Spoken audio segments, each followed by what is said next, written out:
నమస్తే అండి. ఈరోజు మనం కొబ్బరి బూరెలు ఎలా చేసుకోవాలో మెజర్మెంట్స్ తోటి చాలా డీటెయిల్డ్గా ఉంది వీడియో. స్కిప్ చేసేయకుండా చూసేయండి. చాలా బాగుంటాయి, చాలా మెత్తగా ఉంటాయి. చిన్నపిల్లలు పెద్దోళ్ళందరూ తినచ్చు. ముందుగా నేను ఇక్కడ బెల్లం తీసుకుంటున్నాను. 3/4 కేజీ బెల్లం తీసుకుంటున్నానండి, అంటే 750 గ్రాములు. అందులో హాఫ్ టీ గ్లాస్ వాటర్ పోసేసుకొని మనం ఇప్పుడు బెల్లం కరగబెట్టుకోవాలండి. పొయ్యి మీద పెట్టేసుకొని కొంచెం సేపు ఒక 10 మినిట్స్ ఉంటే బెల్లం కరిగిపోతుంది. కొంచెం సేపు తిప్పుకుంటూ ఉండాలండి. ఈ బెల్లంతో బూరెలు ఒకసారి ట్రై చేయండి, చాలా మెత్తగా ఉంటాయి. అలానే ఏ ప్రిజర్వేటివ్స్ లేకుండా మనం ఇంట్లోనే ప్రిపేర్ చేసుకోవచ్చండి. ఇవి ఈజీగా మనకి ఒక 20 to 25 డేస్ నిలవ ఉంటాయి, ఏం పాడైపోవు, చాలా బాగుంటాయి. ఒకసారి ట్రై చేయండి.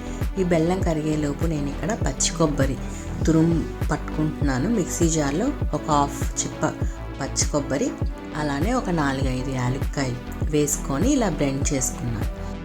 బెల్లం కూడా ఇలా ఒక 10 మినిట్స్లో కరిగిపోయిద్దండి.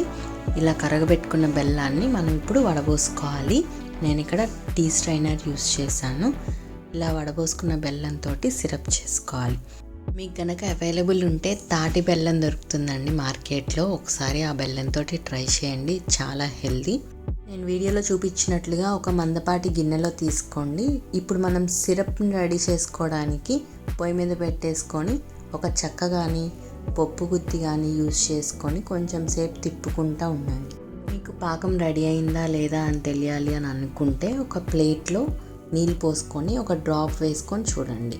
ఇలా ఇప్పుడు నేను వీడియోలో చూపిస్తాను. 2 to 3 డ్రాప్స్ వేసుకొని చేతితోటి తీసుకుంటే మనకి తీగలాగా ఫామ్ అవుతుందండి.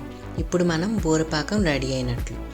తర్వాత మనం కొబ్బరి తురుముకున్నాం కదా, అది అందులో వేసేసుకొని ఒక 2 నిమిషాలు తిప్పుకోవాలండి. ఇలా మిక్స్ చేసుకున్నాక 2-3 టేబుల్ స్పూన్లు నెయ్యి వేసేసుకొని స్టవ్ ఆఫ్ చేసుకోవాలి. ఇప్పుడు తడి బియ్యంతో బియ్యం పిండిని కొంచెం కొంచెంగా వేసుకోవాలి. నేను ఇక్కడ 1.5 కేజీ పిండిని తీసుకున్నాను. దానికి 3/4 కేజీ బెల్లం తీసుకున్నానండి. లంప్స్ లేకుండా కొంచెం కొంచెం వేసుకుంటా తిప్పుకోండి. మనం అరిసెలకు కూడా ఇలానే రెడీ చేస్తాం కదా, ఇలానే రెడీ చేసేసేయండి. ఇలా కొంచెం థిక్ కన్సిస్టెన్సీ రావాలండి. నేను ఇక్కడ వీడియోలో చూపిస్తున్నాను. మనం పప్పు గుత్తి కానీ చెక్క కానీ పైకి లేపితే మనకి ఇలా పిండి అంటుకోకుండా ఉండాలి. ఇప్పుడు మనం ఫ్రైకి ఒక ప్యాన్లో ఫ్రైకి కావాల్సినంత ఆయిల్ వేసుకోండి. ఆయిల్ హీట్ అయ్యాక మనం ఇప్పుడు పిండిని రెడీ చేసుకున్నాం కదా, చిన్న బాల్స్ లాగా తీసుకొని మనం ఇప్పుడు ఒక పేపర్ మీద కానీ కవర్ మీద కానీ ఇలా రౌండ్గా చేసుకోవాలండి. జెంటిల్గా ఇలా రౌండ్ చేసుకున్న దాన్ని ఇప్పుడు మనం ఆయిల్లో వేసేసుకొని ఫ్రై చేసేసుకోవాలి. ఇలా ఒక 2 మినిట్స్ ఉంచితే బాగా పొంగుతాయండి. చూడండి ఎలా పొంగిందో.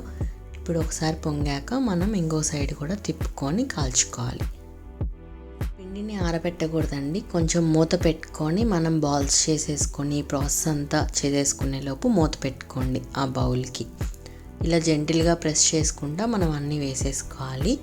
ఒక్కొక్కటి 2 కూడా మనం ఫ్రై చేసుకోవచ్చు. సిమ్లో పెట్టుకొని ఫ్రై చేసుకోండి. హైలో పెడితే లోపల ఉడకదు, మాడిపోతాయి. కాల్చుకోవడం చాలా తొందరగా అయిపోద్దండి. మనం గనక పాకం పిండిని అంతా రెడీ చేసుకుంటే చాలా తొందరగా అయిపోయిద్ది.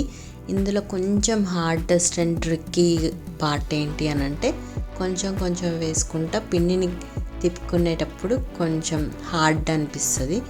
ఎందుకంటే పిండిని కొంచెం తిప్పేటప్పుడు గట్టిగా ఉంటుంది. సో అదొక్కటే అండి. అంతే అండి. ఈ వీడియో ఎలా అనిపించిందో కామెంట్ సెక్షన్లో తప్పకుండా తెలియచేయండి. మీకు నచ్చితే తప్పకుండా లైక్ చేయండి, షేర్ చేయండి, అలానే సబ్స్క్రైబ్ చేసుకోండి. Thank you.